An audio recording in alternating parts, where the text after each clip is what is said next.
Jammu and Kashmir service selection board ने JNK में recruitments के लिए एडवर्टीज़मेंट की है।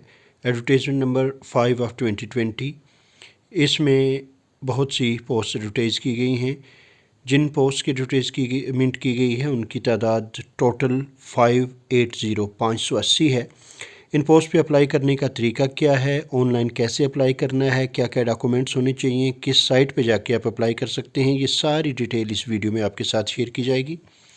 ये एडवर्टीज़मेंट नंबर 5/2020 में साइंस एंड टेक्नोलॉजी डिपार्टमेंट में 11 पोस्ट हैं, ARI एंड ट्रेनिंग्स में 35, law justice and parliamentary affairs में 44 और पब्लिक वर्क्स डिपार्टमेंट में 490 पोस्ट हैं। तो टोटल 580 पोस्ट हैं।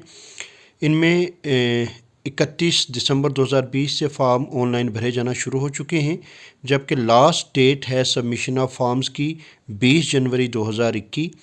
इस एडवर्टीज़मेंट नोटिस का लिंक मैं वीडियो के डिस्क्रिप्शन में दूंगा, जहां से आप पोस्टों की डिटेल और क्वालिफ़िकेशन वगैरह की डिटेल देख सकते हैं। इसके अलावा उस डिटेल नोटिफिकेशन में BN एग्ज़र होगा, जिसमें जो हमारे फिज़िकली चैलेंज बहन भाई हैं उनके लिए कुछ गाइडलाइंस हैं, और C में भी अगर वो अपना स्क्राइब एग्ज़ाम के दौरान यूज़ करना चाहते हैं। तो टोटल 580 पोस्ट हैं जो फिल की जानी है। इसका प्रोसीजर ऑनलाइन एप्लीकेशन का क्या है, इस पर हम थोड़ी सी बात करते हैं। सबसे पहले कैंडिडेट को अपने आप को रजिस्टर करवाना होगा SSB के पोर्टल पर, जिसके लिए ssbjk.org.in पे लॉगिन करना होगा। जी हाँ, ssbjk.org.in। इसके अलावा किसी जगह भी आपकी रजिस्ट्रेशन या एप्लीकेशन एक्सेप्ट नहीं की जाएगी। जो लोग ऑलरेडी रजिस्टर्ड हैं उनको दोबारा से रजिस्ट्रेशन करने की ज़रूरत नहीं, वो सीधा कैंडिडेट रजिस्ट्रेशन लिंक पे जब क्लिक करेंगे तो सारी डिटेल सामने आ जाएंगी। यहाँ एक बात बताना ज़रूरी समझता हूँ कि जो कैंडिडेट्स रजिस्टर्ड नहीं है और उन्हें रजिस्ट्रेशन करना है, जब वो ssbjk.org पे करेंगे क्लिक, तो उसके लिए उनके पास अपना एक वैलिड ईमेल आईडी और एक वर्किंग मोबाइल नंबर होना चाहिए, जिसको आप रजिस्टर करेंगे तो आपको एक OTP मिलेगा, और जब OTP पे 1 टाइम पासवर्ड आपको मिलेगा वो आप एंटर करेंगे, उससे वेरिफिकेशन हो जाएगी। तो आप रजिस्टर जब हो जाएंगे तो कैंडिडेट लॉगिन करना है। लॉगिन करने आप अगर अपनी डिटेल्स चेंज करना चाहते हैं, अपडेट करना चाहते हैं, वो भी कर सकते हैं। जो ही कैंडिडेट लॉगिन पे आप क्लिक करेंगे तो आपको लेटेस्ट ओपनिंग नाम का एक स्विच मिलेगा, जिसके तहत आप अप्लाई नाउ पर अप्लाई करेंगे। जब अप्लाई नाउ पे अप्लाई करेंगे तो जो जो पोस्ट हैं जिन पे अप्लाई किया जा सकता है वो आपके सामने आ जाएंगी। आप अपनी details application form for appointment to the post applied में फिल करेंगे, जिसके बाद उसको सेव करके कंटिन्यू करेंगे। जब आप सेव करके कंटिन्यू करेंगे तो उसमें आपकी पूरी तफसील दर्ज हो जाएंगी। उसमें आपका नाम, पेरेंटेज, एड्रेस वगैरह सारी चीज़ें। यहाँ एक चीज़ बताना मैं ज़रूरी समझता हूँ कि अपलोड करते वक्त आपको अपने पास पहले से ही 2 चीज़ों को अपलोड करना है, तो वो तैयार ज़रूर होनी चाहिए। एक तो कैंडिडेट का जो पासपोर्ट साइज़ फ़ोटोग्राफ है, जिसको 1 MB तक वो एक्सेप्ट करेगा, और इसका साइज़ जो है हाइट और विड्थ 4.5 3.5 सेंटीमीटर्स होनी चाहिए, ये आपके पास। और साथ में ही सिग्नेचर चाहिए होगा कैंडिडेट का, वो भी अपलोड करना है। तो वाइट शीट पे आप सिग्नेचर करके उसको क्लिक करके रख लेंगे तो वो भी अपलोडिंग के लिए अप टू 1 MB फाइल वो अपलोड के लिए एक्सेप्ट करेगा साइट। कैंडिडेट को चाहिए कि सबमिट करने से पहले इंश्योर कर ले कि सारी डिटेल्स भर दी गई हैं, और क्योंकि कैंडिडेट इसके लिए पर्सनली रिस्पॉन्सिबल होगा अगर कोई चीज़ वो गलत फिल करता है, और उसके लिए SSB ज़िम्मेदार नहीं होगा। कैंडिडेट फॉर्म को एडिट नहीं कर सकता उसको सबमिट करने के बाद। हाँ, कैंसिल करके नया फॉर्म ज़रूर भर सकता है, लेकिन उसमें एक हर्ज है कि जो फ़ी होगी वो वापस नहीं मिलेगी। यानी कि अगर गलती की वजह से आपको कैंसिल करके दोबारा अप्लाई करना पड़ा तो फ़ी भी एक बार फिर से दोबारा देनी होगी, जो 350 रुपये है। कैंडिडेट का जो एप्लीकेशन फॉर्म है, अगर फ़ीस जमा नहीं हुई है तो वो एक्सेप्ट नहीं होगा। SSRB ने जो है वो नेट बैंकिंग के लिए डेबिट कार्ड, क्रेडिट कार्ड के ज़रिए से फ़ी जमा करवाई जा सकती है। जो ही उम्मीदवार कैंडिडेट अपना फॉर्म कंप्लीट कर लेगा तो पे नाउ लिखा हुआ आपको वहाँ डिस्प्ले होगा। जब आप उस पर क्लिक करेंगे तो वो तीनों ऑप्शंस आपके सामने खुलेंगे।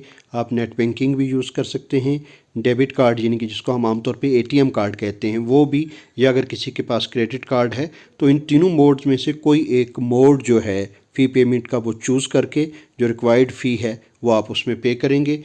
जब आपकी फ़ी भी पे हो गई है तो पेमेंट एक्सेप्ट ना होने की भी एक सूरत हो सकती है कि अगर 20 जनवरी के बाद आप करेंगे तो लास्ट डेट गुजर चुकी होगी, इसलिए भी नहीं एक्सेप्ट होगी। तो लिहाजा 20 से पहले पहले ही आप इसको मुकम्मल करके सबमिट ज़रूर कर दें। इसके बाद की जो अहम बात यह है कि प्रिंट आउट आपको एसएसबी में जमा करवाने की ज़रूरत नहीं है, तो हम अपने पास आप उसे रख सकते हैं। ये बात भी नोटिफिकेशन में वाज़े की गई है कि सिर्फ यही प्रोसीजर है जो मैंने आपको बताया। ऑनलाइन अप्लाई करने के लिए पहले रजिस्टर करना है, फिर फिल करके सबमिट करना। इसके अलावा किसी भी मोड से एप्लीकेशंस एक्सेप्ट नहीं की जाएंगी। जी हाँ, एप्लीकेशन एक्सेप्ट नहीं की जाएंगी। एप्लीकेशन कंप्लीट होने के बाद उसका प्रिंट आउट निकाल के आप अपने पास रख लें, पेमेंट डिटेल्स रिसीट वगैरह रख लें कि सिलेक्शन प्रोसीजर के अगली स्टेजेस पर इसकी ज़रूरत पड़ सकती है, फौरी सबमिशन की ज़रूरत नहीं। जो ही आप इस पोर्टल पे देखेंगे तो वहाँ एक ऑप्शन और आएगा, माई एप्लीकेशन, सबमिशन के बाद। तो माई एप्लीकेशन पे जब आप क्लिक करेंगे तो आपका एप्लीकेशन आईडी नंबर एंटर करेंगे तो डाउनलोड एप्लीकेशन वाली एक ऑप्शन आएगा। वहाँ से आप पूरे का पूरा डाउनलोड करके अपने पास सेव करके रख सकते हैं। उसका प्रिंट आउट लेके भी अपने पास महफूज कर सकते हैं ताकि सब्सिक्वेंट स्टेजेस पे आपको काम आए।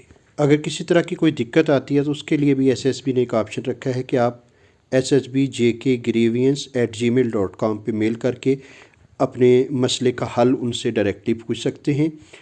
यहाँ एक बात और करनी ज़रूरी है कि जो आपका हमारे कैंडिडेट्स हैं जो इन सर्विस हैं और इसको अप्लाई करना चाहते हैं तो वो प्रिंट आउट निकाल के अपने हेड ऑफ़ द डिपार्टमेंट से उसे प्रॉपरली फॉरवर्ड करवा के ज़रूर सबमिट करवाएं, क्योंकि बाद में अगर सिलेक्शन होती है और थ्रू प्रॉपर चैनल एप्लीकेशन नहीं पहुंची होगी तो आपकी प्रीवियस सर्विस भी कंसिडर नहीं होती है और बाकी मसाइल भी पैदा हो सकते हैं। तो लिहाजा ये बेटर रहेगा कैंडिडेट के लिए जो इन सर्विस हैं कि वो इस प्रोसीजर को ज़रूर फॉलो करें। और साथ ही जो प्रॉपर एप्लीकेशन फॉर्म है वो सेक्रेटरी एसएसबी को ज़रूर देनी है। उसके अलावा एक बात जो आपको याद रखने की ज़रूरत है कि कैंडिडेट अपने ओरिजिनल डॉक्यूमेंट्स और डोमिसाइल सर्टिफिकेट वगैरह उसको चेक करवाना होगा। वो किसी भी वक्त एसएसबी तलब कर सकती है, वो भी तैयार रहना ज़रूरी है। टीएडीए किसी किस्म का भी अदा नहीं किया जाएगा, ना तो टेस्ट के लिए ना ही डॉक्यूमेंट्स की वेरिफिकेशन के लिए। लिहाजा इस बात को मलहूज़ खातिर पहले से रखना है कि टीए क्लेम किसी का कंसीडर नहीं किया जाएगा।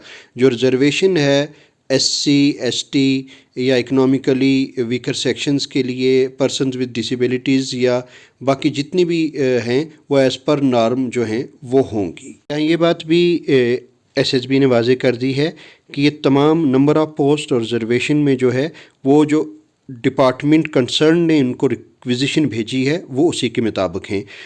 मैं इस पे जल्द ही एक वीडियो वेबसाइट खोल के कहाँ कहाँ क्या क्या करना है वो भी अपलोड करूँगा। फ़िलहाल इस वीडियो को सबके साथ शेयर कीजिए, लाइक कीजिए, सब्सक्राइब कीजिए और देखते रहिए आपका ये अपना चैनल।